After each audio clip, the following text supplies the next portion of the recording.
Hello students, आज के इस लेक्चर में हम लोग पढ़ने जा रहे हैं एम्बीडेंटेड लिगेंड्स क्या होते हैं, फ्लेक्सीडेंटेड लिगेंड्स क्या होते हैं, classical and non classical ligands के बारे में पढ़ेंगे और फिर लास्ट में हम लोग मेटल कार्बोनिल में जो सिनर्जिक बॉन्ड होता है उसको पढ़ेंगे और फिर इफेक्ट ऑफ सिनर्जिक बॉन्डिंग पढ़ने वाले हैं बहुत ही अच्छे से।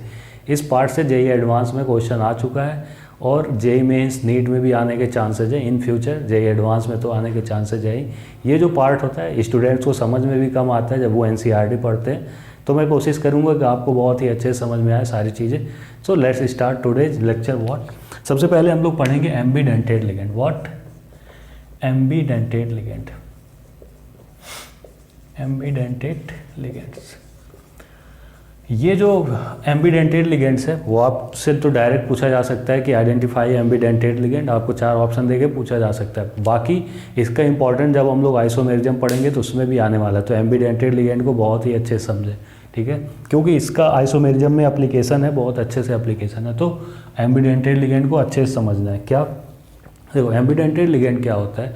ऐसे लिगेंड जिनके पास 2 डिफरेंट डोनर साइट होते हैं, 2 डिफरेंट डोनर साइट, बट जब वो कॉम्प्लेक्स फॉर्मेशन करेंगे, इट मीन्स जब वो मेटल को अपना लोन पेयर कोऑर्डिनेट कर जाएंगे तो केवल एक ही डोनर साइट एक lone pair of electron donate करेगा। इतना समझ में आ रहा है? तो हम सिंपली क्या लिख सकते हैं, क्या लिख सकते हैं? Those ligands which have 2 different donor site, 2 different donor site, but at a time only one donor site participate in bonding, ठीक है, एक ही डोनर साइड बॉन्डिंग में पार्टिसिपेट करता है, या ऐसे भी बोल सकते हैं केवल एक lone pair of electron donate होगा, किससे? लिगेंड से, सेंट्रल मेटल एटम आयन को, ठीक है। इतना समझ में आता है। अब अपने लिए इंपॉर्टेंट क्या है भाई? एग्जाम्पल। अगर आप एग्जाम्पल नहीं समझते हैं तो ये डेफिनेशन किसी काम का नहीं है, ठीक है, क्योंकि अपने लिए एग्जाम्पल ही इंपॉर्टेंट। देखें, जैसे साइनाइड Cn-, ठीक है, Cn- का स्ट्रक्चर आप ये होता है Cn-। देखो, कार्बन पे नेगेटिव चार्ज है, किस पे? कार्बन पे नेगेटिव चार्ज। कार्बन के पास लोन पेयर होगा, कार्बन के पास लोन पेयर होगा। अगर कार्बन अपना लोन पेयर मेटल को कोऑर्डिनेट करता है तो साइनाइड, इसको बोलते हैं साइनाइड, ठीक है। जब आप नॉमेनक्लेचर करेंगे तो साइनाइडो बोलते हैं। अभी हम लोग नॉमेनक्लेचर वाले नेमिंग पे फोकस नहीं कर रहे हैं, इसका जो स्पेसिफिक नेम होता है साइनाइड। जब आप नॉमेनक्लेचर करेंगे तो साइनाइडो लिखते हैं, ठीक है। अब देखो, इसमें नाइट्रोजन के पास भी लोन पेयर है, किसके पास? नाइट्रोजन के पास भी लोन पेयर है। तो अगर नाइट्रोजन मेटल को कोऑर्डिनेट करेगा तो इसको बोलते हैं आइसोसाइनाइड। क्या? आइसोसाइनाइड। जब नाम लिखेंगे नॉमेनक्लेचर तो क्या बोलेंगे? आइसोसाइनाइडो। क्या? आइसोसाइनाइडो, ही हट के ओ आ जाता है, वो हम लोग आगे डिस्कस करेंगे बहुत अच्छे से। तो अपने को इस लिगेंड में क्या दिख रहा है? देखो, इसमें 2 डिफरेंट डोनर साइट है, बट एक समय पे केवल एक डोनर साइट मेटल को क्या करेगा? इलेक्ट्रॉन पेयर डोनेट करेगी। ये बाइडेंटेड लिगेंड की तरह वर्क नहीं करेगा, ये मोनोडेंटेड एम्बीडेंटेड लिगेंड है। आप ऐसे ही बोल सकते हो, ये मोनोडेंटेड एम्बीडेंटेड लिगेंड है। क्या? Monodentate as well as ambidentate ligand है। और क्या लिगेंड है और बता सकते हो? और ये नेगेटिव लिगेंड है।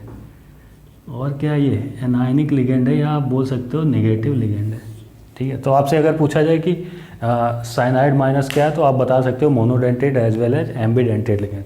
और बहुत सारे एग्जाम्पल की हम लोग बात करते हैं, ठीक है। देखो, इस एग्जाम्पल की बात करते हैं भाई। देखो, OCN-, ठीक है, शॉर्ट फॉर्म में इसको OCN- लिखा जाता है, ठीक है।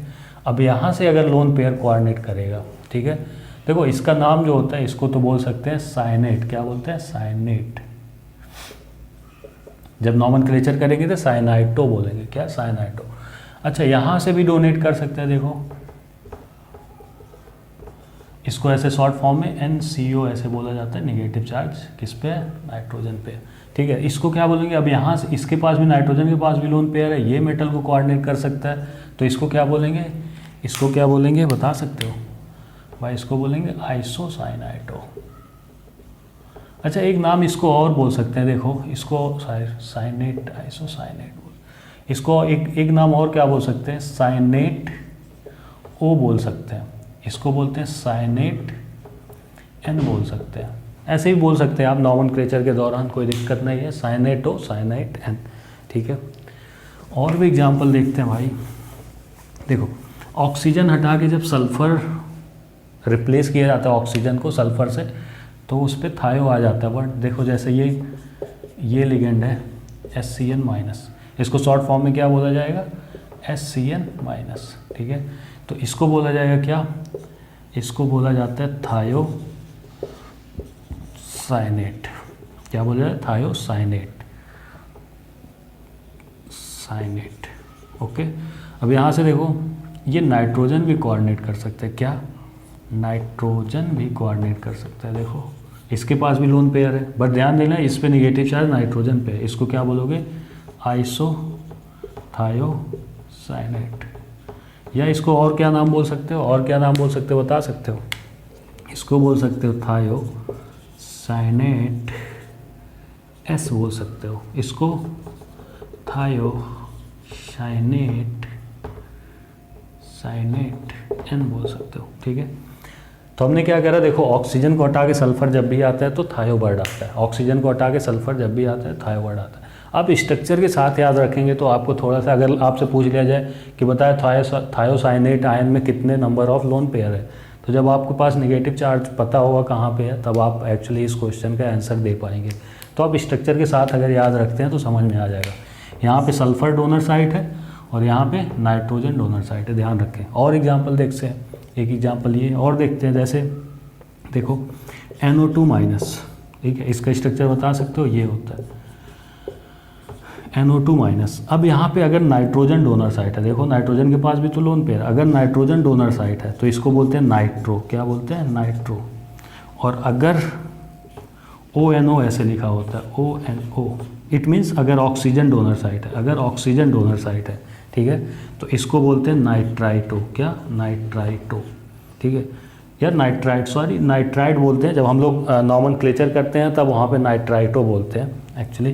तो यहाँ पे देखो इसको और क्या नाम बोल सकते हो, इसको बोल सकते हो नाइट्राइट N बोल सकते हो, या इसको नाइट्राइट O बोल सकते हो, ठीक है। तो ये समझ में आ रहा है कुछ अपने एम्बिडेंटेड लिगेंड, आपको इसे ध्यान रखना हो, प्लस स्ट्रक्चर के साथ याद रखना है। और अगर आप डोनर साइट भी आपको याद रखना है कि डोनर साइट कौन सा है, प्लस नेम के साथ, क्योंकि नॉमेनक्लेचर जब करेंगे तो वहाँ पे ये इंपॉर्टेंट हो जाता है। अगर आपको नॉमेनक्लेचर मतलब ये नेमिंग नहीं पता है तो नॉमेनक्लेचर करने में आपको दिक्कत होती है। तो आई सजेस्ट कि आपको ये नेम याद होने चाहिए लिगेंड के। अगर आपको लिगेंड के नेम नहीं याद है तो आइसोमेरिज्म में भी दिक्कत होगी, प्लस आपको नॉमेनक्लेचर में तो बहुत ही ज़्यादा दिक्कत होने वाला है। जब हम लोग आइसोमेरिज्म करेंगे तो ये सारे आपको लिंकेज आइसोमेरिज्म में आप पढ़ेंगे तो ये लिंकेज आइसोमेरिज्म में बहुत ही इंपॉर्टेंट रोल प्ले करते हैं, ओके। तो ये था अपने एम्बिडेंटेड लिगेंड्स क्या होते हैं। एम्बिडेंटेड लिगेंड आपको समझ में आ गया कि दो डिफरेंट डोनर साइट होंगे, बट जब वो बॉन्डिंग करेगा तो केवल एक डोनर साइट पार्टिसिपेट करने वाला है, ठीक है। अब आते हैं भाई फ्लेक्सीडेंटेड लिगेंड क्या होते हैं। फ्लेक्सीडेंटेड लिगेंड्स, क्या, फ्लेक्सीडेंटेड लिगेंड्स, ठीक है। नाम से कुछ समझ में आ रहा है क्या, फ्लेक्सीडेंटेड मतलब फ्लेक्सिबल होता है। ये फ्लेक्सिबल मतलब कभी ये मोनोडेंटेड की तरह वर्क करेगा और कभी बायडेंटेड की तरह, कंडीशन के अकॉर्डिंग, जैसा उसे कंडीशन मिलेगा उसके अकॉर्डिंग वो अपने को चेंज कर लेता है। क्या, कभी वो मोनोडेंटेड की तरह, कभी वो बायडेंटेड की तरह वर्क कर सकता है, ठीक है। या पॉलीडेंटेड, जैसे EDTA है ना, EDTA तो हेक्साडेंटेड हम लोग बोलते हैं, बट कभी कभी वो फ्लेक्सीडेंटेड की भी तरह वर्क करता है, ठीक है। तो फ्लेक्सीडेंटेड लिगेंड वैसे ही NCERT में तो नहीं है ये, बट क्वेश्चन यहाँ से पूछे जा सकते हैं तो इसको भी पढ़ना जरूरी है, फ्लेक्सीडेंटेड लिगेंड्स, ठीक है। तो डेफिनेशन में आप क्या लिख सकते हो, ऐसे लिगेंड जो मोनोडेंटेड की तरह वर्क कर सकते हैं और बायडेंटेड की भी तरह वर्क कर सकते हैं on the basis of condition, ठीक है। एग्जाम्पल की बात करते हैं, जैसे देखो कार्बोनेट आयन CO3 2-। अब यहाँ पे देखो ये कार्बोनेट आयन अपना, ठीक है। अब यहाँ पे देखो यहाँ पे अब ये मोनोडेंटेट की तरह वर्क कर सकता है। अगर मान लो केवल एक ऑक्सीजन से वो बॉन्ड अपना लोन पेयर डोनेट कर रहा है तो ये किसकी तरह वर्क कर रहा है, मोनोडेंटेट की तरह। बट अगर ऐसा कंडीशन बन जाता है, देखो ऐसा कंडीशन अगर बन जाता है, यहाँ पे मेटल है, ये भी डोनेट कर दे, ये भी डोनेट कर दे, तो यहाँ पे तो ये मोनोडेंटेट की तरह वर्क कर रहा था, बट यहाँ पे ये बाइडेंटेट की तरह वर्क कर रहा है, ठीक है, बाइडेंटेट लिगेंड की तरह, ठीक है। तो ये समझ में आ रहा है कि यार कार्बोनेट फ्लेक्सीडेंटेट लिगेंड की तरह, इसी तरह सल्फेट आयन हो सकता है, सल्फाइट आयन हो सकता है, ठीक है। तो ये कुछ एग्जांपल हैं जो कि फ्लेक्सीडेंटेट लिगेंड की तरह वर्क कर सकते हैं, और भी हैं, ठीक है। देखो अब जैसे मुझे, अच्छा आप कैसे कॉम्प्लेक्स देख के आप कैसे बता पाओगे कि यहाँ पे ये किस लिगेंड की तरह वर्क कर रहा है, इट मीन्स मोनोडेंटेट या बाइडेंटेट लिगेंड की तरह। तो चलो मैं एक एग्जांपल आपको देता हूँ। फॉर एग्जांपल मैंने दो आपके सामने कॉम्प्लेक्स लिया, एक कॉम्प्लेक्स ये लिया मैंने आपके सामने, एक कॉम्प्लेक्स मैंने ये लिया और एक कॉम्प्लेक्स मैंने मस्त ये लिया,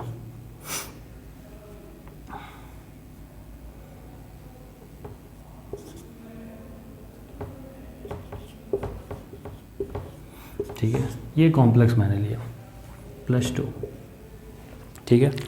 अब आपको ये बताना है कि यहाँ पे कार्बोनेट बाइडेंटेट की तरफ वर्क कर रहा है या मोनोडेंटेट की तरफ वर्क कर रहा है, और यहाँ पे कैसा वर्क कर रहा है, मोनोडेंटेट या बाइडेंटेट की तरह। तो अब वो कैसे पता चलेगा, आपको थोड़ा सा अब वर्नर थियरी की तरफ जाना पड़ेगा। वर्नर थियरी में मैंने एक चीज़ बताई थी कि भाई एक फिक्स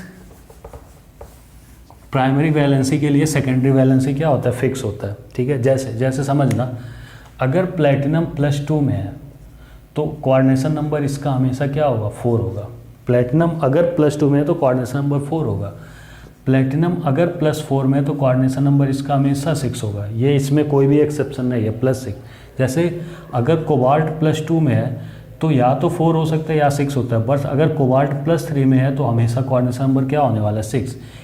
इसी तरह अगर सिल्वर प्लस में है तो कोऑर्डिनेशन नंबर हमेशा इसका 2 होता है। इंपॉर्टेंट है ये भी, ठीक है। अगर सिल्वर प्लस में है तो कोऑर्डिनेशन नंबर 2 होता है, ठीक है। और देखो जैसे पैलेडियम +4 में है तो 6 होगा, पैलेडियम +2 में है तो 4 होगा, ठीक है। इसी तरह आयरन +3 में है तो 6 होगा। ये कुछ है जो कि आपको हेल्प करेंगे जब आप ऑक्सीडेशन नंबर कैलकुलेट करने में, या जब आपको दोनों कॉम्प्लेक्स होते हैं, इट मीन कैटायनिक और एनायनिक पार्ट दोनों कॉम्प्लेक्स होते हैं, तब ये चीज़ें हेल्प करती है आपको ऑक्सीडेशन नंबर कैलकुलेट करने में। और यहाँ पे भी आपको हेल्प करने वाला है। देखो प्लेटिनम का ऑक्सीडेशन नंबर आप यहाँ पे बताओ, तो X अमोनिया का 0 होने वाला है, कार्बोनेट -2 = +2, यानी कि X = +4 आने वाला है। इट मीन्स भाई प्लेटिनम का ऑक्सीडेशन नंबर क्या है, +4। अगर +4 है तो कोऑर्डिनेशन नंबर क्या होने वाला है, 6 होने वाला है। तो कोऑर्डिनेशन नंबर 6 होने के लिए देखो 4 ये हो गया। इट मीन्स कार्बोनेट आयन किसकी तरह वर्क कर रहा होगा, बाइडेंटेट। इट मीन्स एक carbonate 2 lone pair of electron donate कर रहा होगा, तभी तो कोऑर्डिनेशन नंबर 6 होगा। तो इट मीन्स यहाँ पे कार्बोनेट किसकी तरह वर्क कर रहा होगा, बाइडेंटेट की तरह वर्क कर रहा होगा, ठीक है। और यहाँ पे देखो 5 तो है ही, इट मीन्स ये केवल मोनोडेंटेट की तरह वर्क कर रहा होगा, ठीक है। यहाँ पे भी +4 ही आएगा देखो। तो इस टाइप से आप चेक कर सकते हो कहाँ पे बाइडेंटेट, कहाँ पे मोनोडेंटेट की तरह वर्क करेगा। तो हमने फ्लेक्सीडेंटेट को कवर करा, फ्लेक्सीडेंटेट क्या होते हैं। अब मैंने एक और क्लासिफिकेशन आपको पहले लेक्चर में बताया था, जब हम लोग क्लासीफाई कर रहे थे लिगेंड को, ठीक है। तो उसमें मैंने बताया था कि classification of the ligand on the basis of donating and accepting property, उसको हम लोग डिटेल में पढ़ने वाले हैं। तो classification of ligand, ligands on the basis of donor and acceptor property, ठीक है। डोनेटिंग एंड एक्सेप्टिंग प्रॉपर्टी, ठीक है। इसको हम लोग 2 कैटेगरी में, लिगेंड्स को 2 कैटेगरी में डाल सकते हैं, classical ligands and non-classical ligands, ठीक है। आपसे नाम कोई नहीं पूछता है कि बताओ क्लासिकल है नॉन क्लासिकल, बट क्वेश्चन तो बनते हैं ना, तो हम लोग थोड़ा डिटेल में पढ़ने वाले हैं। क्लासिकल लिगेंड्स ऐसे लिगेंड जो केवल इलेक्ट्रॉन पेयर डोनेट करते हैं, must only donate electron pair to central metal atom और आयन, जो भी है सेंट्रल मेटल एटम आयन को क्या करते हैं, केवल इलेक्ट्रॉन पेयर डोनेट करते हैं। इलेक्ट्रॉन पेयर केवल डोनेट करते हैं। जैसे फॉर एग्जांपल F माइनस, ठीक है। ये केवल और केवल इलेक्ट्रॉन पेयर डोनेट करेगा, मेटल से इलेक्ट्रॉन पेयर एक्सेप्ट नहीं करता है। जैसे N3 माइनस, ठीक है, नाइट्राइड, जैसे H माइनस, OH माइनस, ये सारे किसके एग्जाम्पल हैं? Classical ligands. क्लासिकल लिगेंड मतलब जो केवल lone pair of electron donate करते हैं। नॉन क्लासिकल लिगेंड्स क्या होते हैं भाई? नॉन क्लासिकल लिगेंड्स क्या होते हैं? Donate lone pair of electron H2 central metal atom and accept electron from central metal atom, ठीक है। ये भाई डोनेट भी करते हैं और क्या करते हैं? एक्सेप्ट भी करते हैं, ठीक है। इसमें दो कैटेगरीज होते हैं, सिग्मा डोनर, पाई एक्सेप्टर। क्या होते हैं? सिग्मा डोनेट करते हैं और पाई एक्सेप्ट करते हैं। ऐसे लिगेंड जो सिग्मा डोनेट करते हैं और पाई इलेक्ट्रॉन एक्सेप्ट करते हैं, ध्यान देना, सिग्मा डोनेट करते हैं और पाई इलेक्ट्रॉन एक्सेप्ट करते हैं। इट मीन्स ऐसे लिगेंड जो कि बॉन्ड बना रहे होंगे सेंट्रल मेटल एटम से, सिग्मा बॉन्ड बना रहे होंगे और मेटल लिगेंड को क्या कर रहा होगा? पाई इलेक्ट्रॉन डोनेट कर रहा होगा, तो पाई बॉन्ड का फॉर्मेशन हो रहा होगा, ठीक है। दूसरी नॉन क्लासिकल लिगेंड्स होते हैं पाई डोनर, पाई एक्सेप्टर, पाई डोनर, पाई एक्सेप्टर, ठीक है। तो इस तरह से हम लोग क्लासीफाई कर सकते हैं। अच्छा, अब सिग्मा डोनर, पाई एक्सेप्टर के आप एग्जांपल बता सकते हो। सिग्मा डोनेट कर रहे हैं, जैसे CO इंपॉर्टेंट है, carbonyl, CN minus cyanide important है, NO प्लस, ठीक है, N2, ठीक है। ये सारे के सारे क्या करते हैं? सिग्मा डोनेट करते हैं और इलेक्ट्रॉन कहाँ पे एक्सेप्ट करते हैं? इलेक्ट्रॉन अपने एंटी बॉन्डिंग मॉलिक्यूलर ऑर्बिटल में एक्सेप्ट करते हैं। कहाँ पे? एंटी बॉन्डिंग मॉलिक्यूलर ऑर्बिटल में क्या करते हैं? एक्सेप्ट करते हैं। और एंटी बॉन्डिंग मॉलिक्यूलर ऑर्बिटल ही इनका क्या होता है? LUMO होता है, लोवेस्ट अनऑक्युपाइड मॉलिक्यूलर ऑर्बिटल होता है। क्या होता है? लोवेस्ट अनऑक्युपाइड, इसी को पाई स्टार भी बोला जाता है, ठीक है। It means anti bonding molecular orbital में एक्सेप्ट करते हैं, ठीक है। और एग्जाम्पल हो सकते हैं जैसे सिग्मा डोनर, पाई एक्सेप्टर के और एग्जाम्पल देखो, जैसे Cl minus, it means chloride minus, I minus, Br minus. ये सारे क्या होते हैं? सिग्मा डोनेट करते हैं बट पाई एक्सेप्ट करते हैं। अब ये पाई अपने एंटी बॉन्डिंग में नहीं एक्सेप्ट करते हैं। कहाँ पे एक्सेप्ट करेंगे? अपने वैकेंट d ऑर्बिटल में एक्सेप्ट करते हैं। कहाँ पे? वैकेंट d ऑर्बिटल में। अच्छा, और भी एग्जाम्पल हो सकते हैं जैसे PH3 फॉस्फीन या PCH3।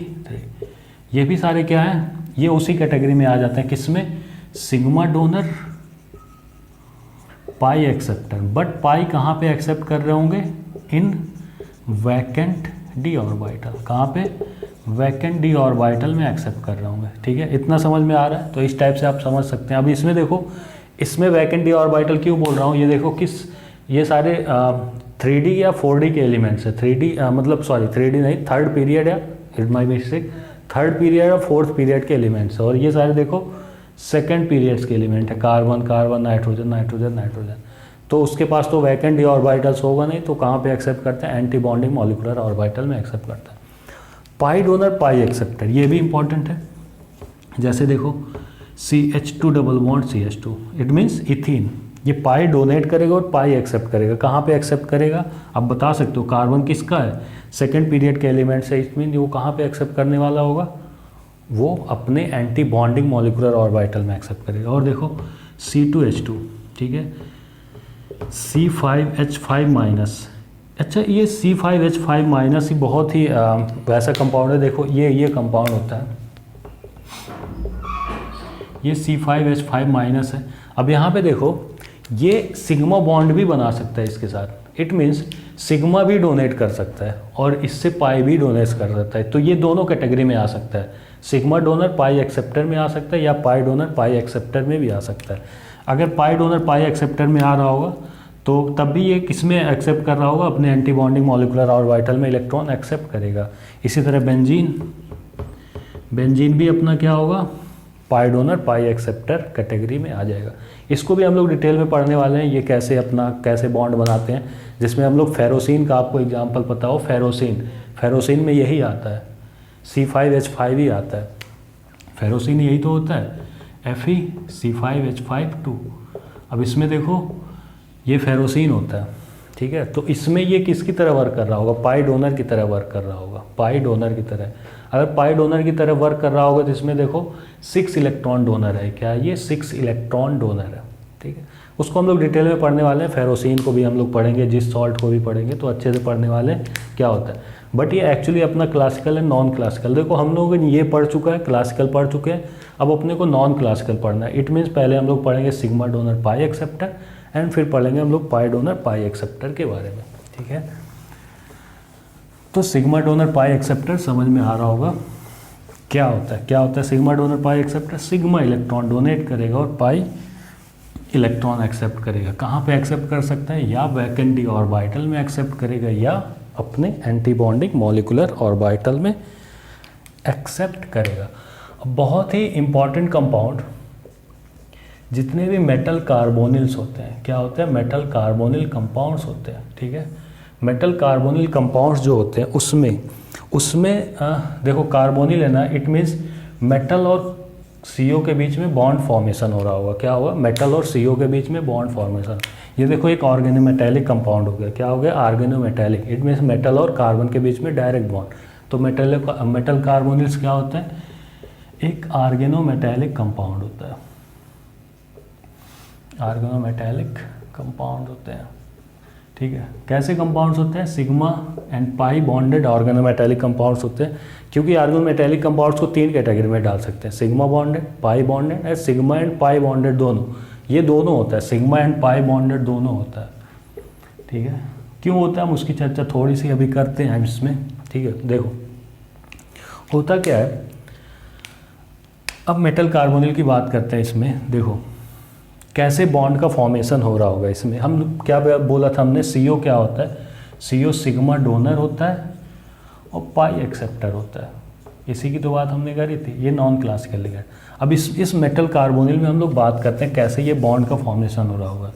देखो एक मेटल है, मेटल में कुछ डी ऑर्बिटल्स क्या होंगे, फुलफिल्ड होंगे।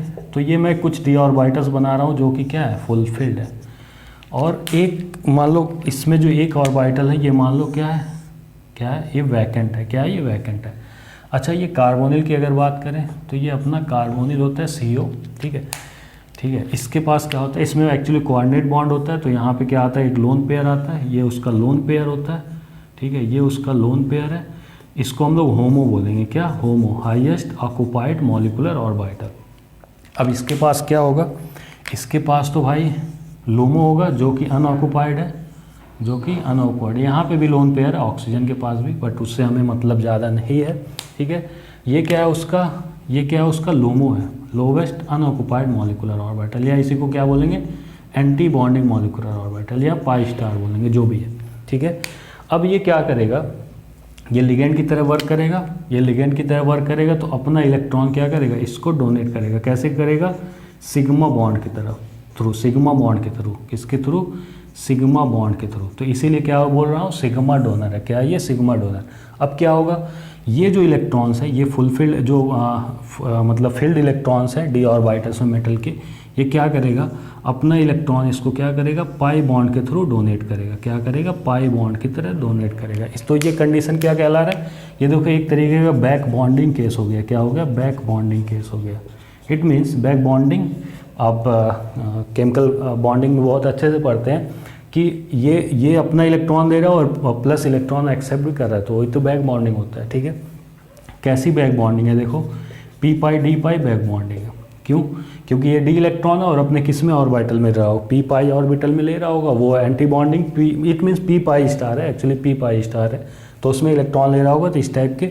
अच्छा इस बैक बॉन्डिंग को स्पेशली नाम क्या दिया जाता है, सिनर्जिक बॉन्डिंग की दिया जाता है। क्या, सिनर्जिक बॉन्डिंग, स्पेसिफिकली क्या बोला जाता है, synergic bonding. It means metal carbonyl में जो बैक बॉन्डिंग होता है उसको क्या बोला जाता है, सिनर्जिक बॉन्डिंग। तो आपको समझ में आ रहा होगा एक्चुअली सिनर्जिक बॉन्डिंग होता क्या है, ठीक है, ठीक। अब इस सिनर्जिक बॉन्डिंग का इफेक्ट क्या होता है, वो अपने लिए इम्पॉर्टेंट है, ठीक है, अपने लिए वो इम्पॉर्टेंट है, ठीक है। क्या, इफेक्ट ऑफ सिनर्जिक बॉन्डिंग, देखना effect of synergic bonding. Synergic bonding के क्या इफेक्ट होते हैं, हम लोग दो पे इफेक्ट पढ़ने वाले हैं। एक तो मेटल और कार्बन के बीच में जो बॉन्ड है उस पर जो इफेक्ट पड़ रहा है, और एक की जो कार्बन और ऑक्सीजन के बीच में जो बॉन्ड है उस पर क्या इफेक्ट पड़ रहा है, सिनर्जिक बॉन्डिंग का। ठीक है, तो मेटल और कार्बन के बीच में जो बॉन्ड है, जो बॉन्ड लेंथ है, बॉन्ड लेंथ ऑफ मेटल और कार्बन के बीच में जो बॉन्ड लेंथ है वो क्या होगा, डिक्रीज होगा। क्यों डिक्रीज होगा बता सकते हो आप, क्यों डिक्रीज होगा? क्योंकि देखो केवल अब ये बॉन्ड ऑर्डर एक्चुअली बढ़ रहा है, और बॉन्ड ऑर्डर जब भी बढ़ता है तो बॉन्ड लेंथ क्या होता है, डिक्रीज होता है। और बॉन्ड ऑर्डर क्या होगा, बॉन्ड ऑर्डर क्या होगा, अगर बॉन्ड लेंथ घट रहा है तो बॉन्ड ऑर्डर क्या हो रहा होगा, इंक्रीज कर रहा होगा। ठीक है, अच्छा एक चीज़ देखो, अपने ये इलेक्ट्रॉन कहाँ पे ले रहा है, एंटी बॉन्डिंग। और अगर बॉन्ड ऑर्डर का हम लोग फॉर्मूला देखें तो क्या होता है, bonding electron minus anti bonding electron. ठीक है, बाई 2 होता है। अगर एंटी बॉन्डिंग इलेक्ट्रॉन इंक्रीज कर रहा है, अगर एंटी बॉन्डिंग इलेक्ट्रॉन इंक्रीज कर रहा है तो बॉन्ड ऑर्डर क्या होगा, डिक्रीज होगा। इट मीन्स CO का बॉन्ड ऑर्डर डिक्रीज होगा। क्यों? क्योंकि इसमें एंटी बॉन्डिंग इलेक्ट्रॉन्स इंक्रीज कर रहा है। तो यहाँ से देखो तो बॉन्ड ऑर्डर, ये इसका बॉन्ड ऑर्डर क्या होगा, डिक्रीज होगा, यानी CO बॉन्ड ऑर्डर डिक्रीज होने वाला है, और CO बॉन्ड लेंथ इंक्रीज होने वाला है। ठीक है, तो सिनर्जिक बॉन्डिंग का इफेक्ट अपने को समझ में आ रहा है। क्या क्या, मेटल और कार्बन के बीच में बॉन्ड ऑर्डर क्या होगा, इंक्रीज करने वाला है, मेटल और कार्बन के बीच में। और मेटल और कार्बन का जो बॉन्ड लेंथ है वो क्या होने वाला है, डिक्रीज होने वाला है। और CO का बॉन्ड ऑर्डर क्या होगा, डिक्रीज होगा, और CO का बॉन्ड लेंथ क्या होगा, इंक्रीज होगा। ठीक है, अच्छा और भी कई चीज़ें बता सकते हैं। अगर बॉन्ड लेंथ इंक्रीज हो रहा है तो बॉन्ड स्ट्रेंथ क्या होगा, बॉन्ड स्ट्रेंथ डिक्रीज होगा। एक चीज़ और होती है वाइब्रेशनल फ्रीक्वेंसी। क्या होती है, वाइब्रेशनल फ्रीक्वेंसी। जो वाइब्रेशनल फ्रीक्वेंसी होती है ना वो किस पे डिपेंड करती है, बॉन्ड ऑर्डर पे। जहाँ पे बॉन्ड ऑर्डर ज़्यादा होता है वाइब्रेशनल फ्रीक्वेंसी ज़्यादा होती है। वो एक्चुअली इंफ्रारेड स्पेक्ट्रोस्कोपी का पार्ट है, बट यहाँ से भी क्वेश्चन बन सकता है, क्योंकि इन दोनों से क्वेश्चन बन चुका है। बॉन्ड ऑर्डर और बॉन्ड लेंथ से IIT में क्वेश्चन आ चुका है 2007 एंड 2006 में। वाइब्रेशनल फ्रीक्वेंसी से अभी तक क्वेश्चन नहीं आया हुआ है, बट वहाँ से भी आ सकता है क्वेश्चन। जो वाइब्रेशनल फ्रीक्वेंसी होता है, अगर बॉन्ड ऑर्डर डिक्रीज हो रहा है तो ये भी क्या होने वाला है, डिक्रीज होने वाला है। क्यों? क्योंकि वाइब्रेशनल फ्रीक्वेंसी उसकी ज़्यादा होती है जिसकी बॉन्ड ऑर्डर ज़्यादा होती है। तो ये सारी चीज़ें समझ में आ रहा है अपने को। तो अब हम लोग इससे रिलेटेड कुछ क्वेश्चंस करने की कोशिश करते हैं। ठीक है, ठीक, जैसे मान लो आपको मैं एक क्वेश्चन देता हूँ।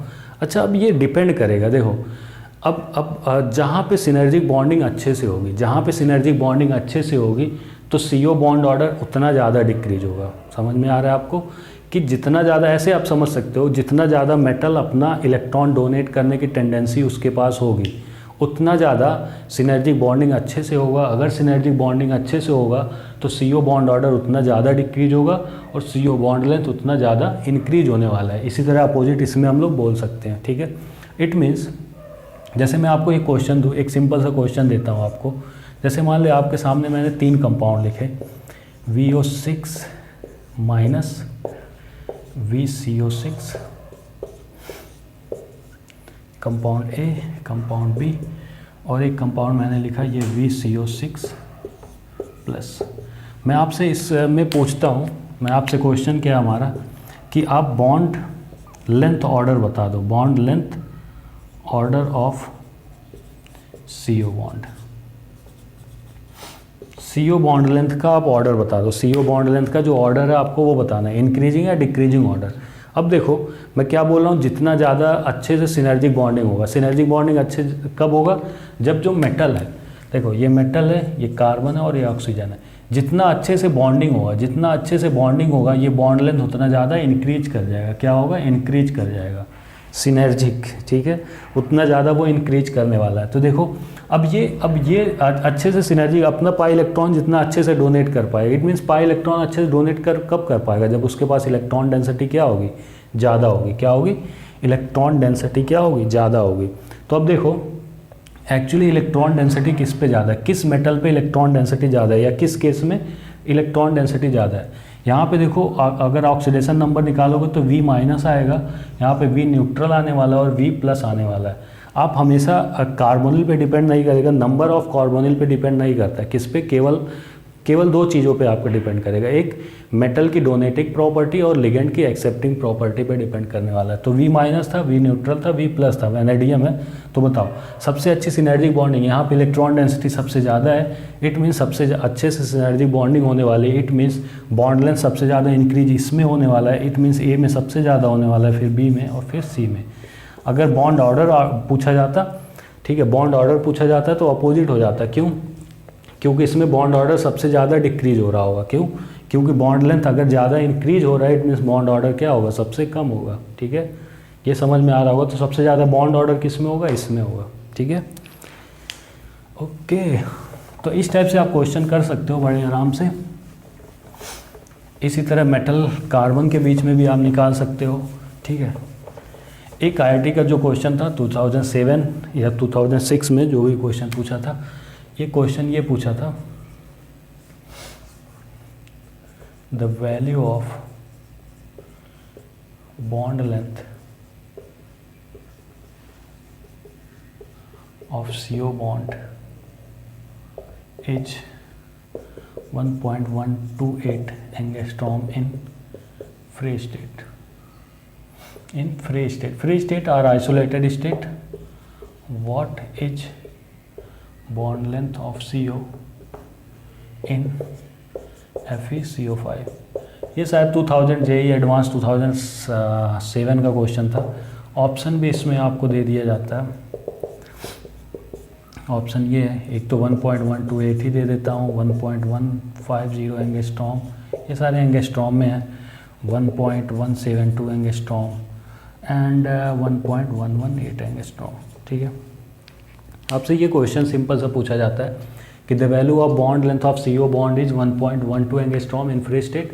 आपको बता दूं ये CO बॉन्ड लेंथ अगर फ्री स्टेट में होता है तो कितना होता है, 1.128 एंगस्ट्रॉम होता है। ये फिक्स है, ये फिक्स है और एक्चुअल डेटा है। ये 1.128 एंगस्ट्रॉम क्या है, एक्चुअल डेटा है ये।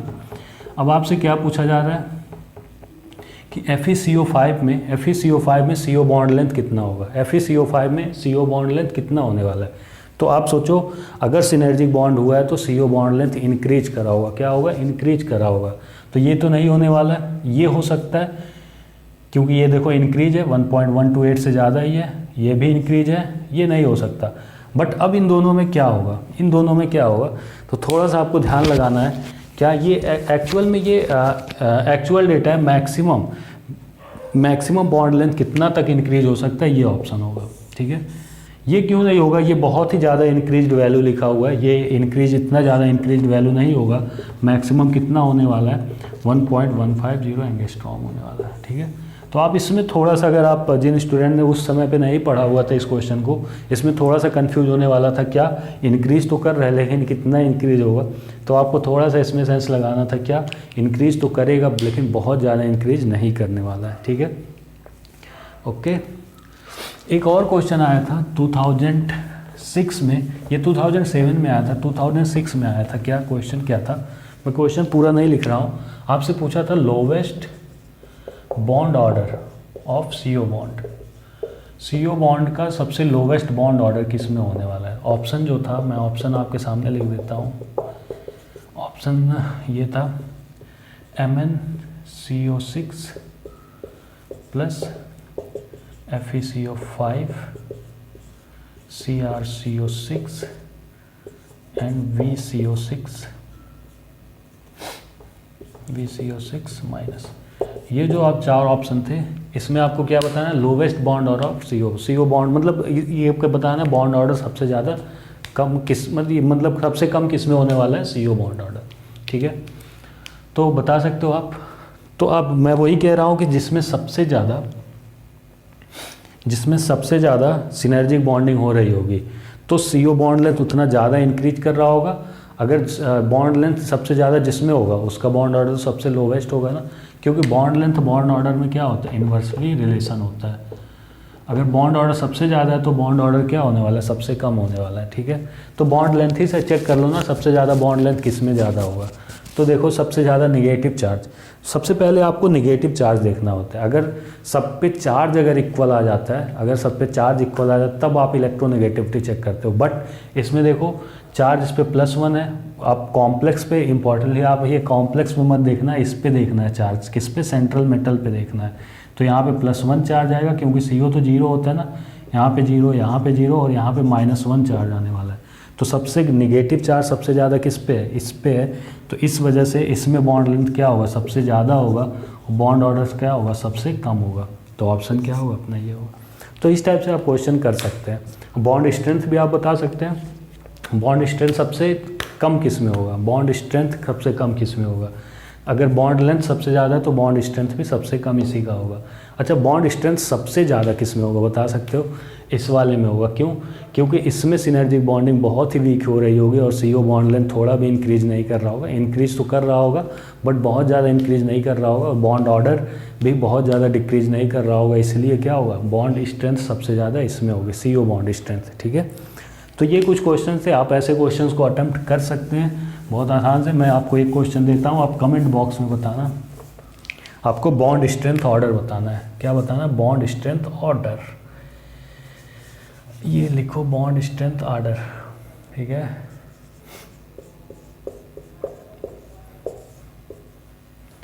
बॉन्ड स्ट्रेंथ ऑर्डर आपको बताना है, ठीक है।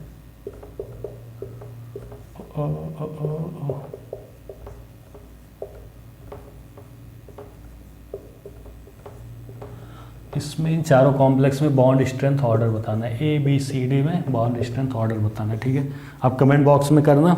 ठीक है, आप मुझे मेल भी कर सकते हो, मैं डिस्क्रिप्शन बॉक्स में आपको मेल देखता हूँ। ठीक है, आप मुझे मेल भी कर सकते हो, या आप कमेंट बॉक्स में सिंपली आप कमेंट कर देना कि बॉन्ड स्ट्रेंथ ऑर्डर, क्या बॉन्ड स्ट्रेंथ ऑर्डर बताना है आपको। किसका, CO बॉन्ड, CO बॉन्ड।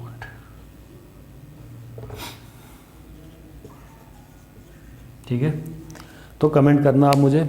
तो ये लेक्चर यहीं पे स्टॉप करते हैं। हम लोगों ने क्या सीखा, एम्बीडेंटेड लिगेंड क्या होते हैं, flexidentate ligand, classical and non classical के बारे में पढ़ा, जिसमें हम लोगों ने सिनर्जिक बॉन्डिंग के बारे में पढ़ा। अच्छा, एक एग्जांपल और, मैं अभी इस लेक्चर को स्टॉप नहीं करता हूँ, अभी मुझे थोड़ा सा और एक एग्जाम्पल और लेना है जिस सॉल्ट का। देखो, जिस सॉल्ट का एक एग्जाम्पल लेता हूँ, इंपॉर्टेंट है, इस पे भाई स्टार लगाना, जिस सॉल्ट का। ठीक है, जिस सॉल्ट, ये इस सॉल्ट के क्या थे, इन्होंने ही डिस्कवर करा था, इसीलिए इन्हीं के नाम पे पड़ गया जिस सॉल्ट, एक साइंटिस्ट का नाम है। ये जिस सॉल्ट होता है,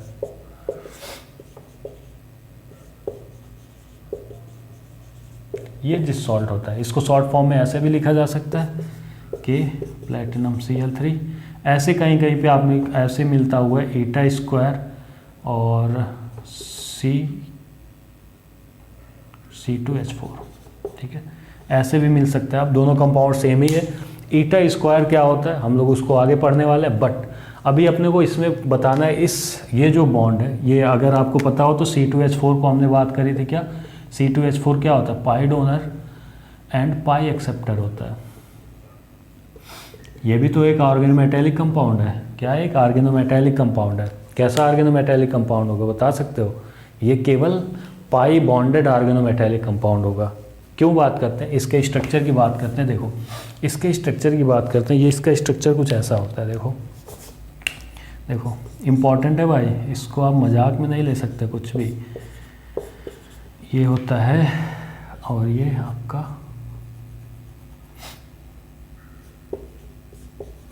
ये इसका मैं एंटी बॉन्डिंग बना रहा हूँ, क्या ये एंटी बॉन्डिंग, और इसका ये डबल बॉन्ड था, और ये CH2 और ये इसका एंटी बॉन्डिंग में बना रहा हूँ। ठीक है, ये जो पाई इलेक्ट्रॉन होता है, ये जो पाई इलेक्ट्रॉन होता है, ये इसका जो वैकेंट ऑर्बिटल होता है, क्या होता है, वैकेंट ऑर्बिटल। ये अपना क्या करता है, पाई इलेक्ट्रॉन को डोनेट करता है। क्या करता है, पाई इलेक्ट्रॉन को डोनेट करता है, पाई इलेक्ट्रॉन को डोनेट करता है, बट थ्रू सिग्मा बॉन्ड करता है। ये मत समझना कि वो पाई इलेक्ट्रॉन को सिग्मा बॉन्ड के थ्रू डोनेट करता है। ठीक है, और यहाँ पे क्या होगा, इसके जो फुलफिल्ड इलेक्ट्रॉन है, फुलफिल्ड ऑर्बिटल्स हैं, वहाँ से क्या करेगा, वहाँ से क्या करने वाला है, ये इस पे पाई इलेक्ट्रॉन करेगा।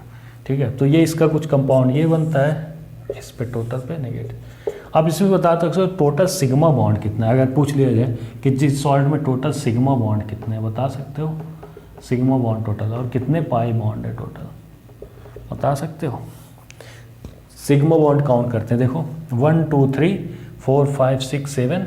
ठीक है, और एक A8, ठीक है, 1 2 3 4 5 6 7 और एक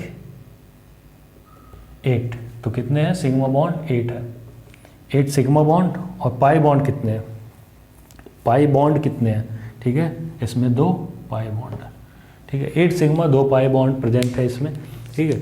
अच्छा, अब ये भी किस में एक्सेप्ट कर रहा होगा, ये भी इसका क्या है, एंटी बॉन्डिंग मॉलिकुलर ऑर्बिटल, क्या एंटी बॉन्डिंग मॉलिकुलर ऑर्बिटल में एक्सेप्ट कर रहा होगा।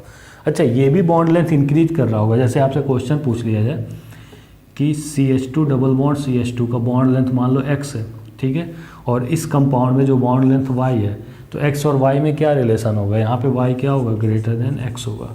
क्यों, क्योंकि वही चीज़ कि यहाँ पे भी एंटी बॉन्डिंग मॉलिकुलर ऑर्बिटल में अगर इलेक्ट्रॉन एक्सेप्ट कर रहा है तो बॉन्ड लेंथ क्या हो रहा होगा, इंक्रीज कर रहा होगा, बॉन्ड ऑर्डर क्या हो रहा होगा, डिक्रीज हो रहा होगा, ठीक है। तो 8 सिग्मा और 2 पाई आपको समझ में आ रहा होगा, 8 सिग्मा एंड 2 पाई, ठीक है। तो हमने देख लिया क्या, सॉरी ये 3 माइनस नहीं होगा क्योंकि माइनस ये अगर के हटेगा तो इस पर -1 चार्ज जाएगा ना, -1। आप इसमें बता सकते हो कि आप प्लेटिनम का कोऑर्डिनेशन नंबर, प्लेटिनम का कोऑर्डिनेशन नंबर देखो 3, और ये अपना एक lone pair of electron donate कर रहा है, तो कितना हो गया भाई 4, कितने हो गए 4, ठीक है, 4 कोऑर्डिनेशन नंबर 4। ऑक्सीडेशन नंबर इसका क्या है 0 है, और यहाँ पे K+1 था तो प्लेटिनम +2। वैसे भी देखो अगर 4 आ रहा है कोऑर्डिनेशन नंबर तो प्लेटिनम +2 में होगा। तो ये जिस साल हमने एक एग्जांपल किसका ले लिया, सिग्मा पाई डोनर पाई एक्सेप्टर का, पाई डोनर पाई एक्सेप्टर का, ठीक है। तो और भी आपको एग्जांपल मिल सकते हैं, अभी हम लोग और आगे पढ़ने वाले हैं, जब हम लोग मेटल कार्बोनिल को और अच्छे से पढ़ेंगे और सारे स्ट्रक्चर को मैं करने वाला हूँ। जब मैं इफेक्टिव एटॉमिक नंबर बताऊँगा तो उसमें मेटल कार्बोनिल के स्ट्रक्चर के बारे में पढ़ेंगे बहुत ज़्यादा, तो हम लोग वहाँ पे और भी देखेंगे और सारे मेटल कार्बोनिल्स कौन कौन से होते हैं, फिर उसके एग्जांपल भी देखेंगे। अभी हमने एक जनरल मेटल कार्बोनिल का एक एग्जांपल लेके आपको बताया किस टाइप से उसमें सिनर्जिक बॉन्डिंग होती है, ठीक है। तो अपना लेक्चर यहीं पे स्टॉप करते हैं, और जिन स्टूडेंट ने पिछले लेक्चर्स को नहीं देखे हैं प्लीज़ जाके उसे देखें, बहुत ही इंटरेस्टिंग है, बहुत ही नॉलेजफुल है। तो अपना लेक्चर यहीं पे स्टॉप करते हैं। Thank you very much.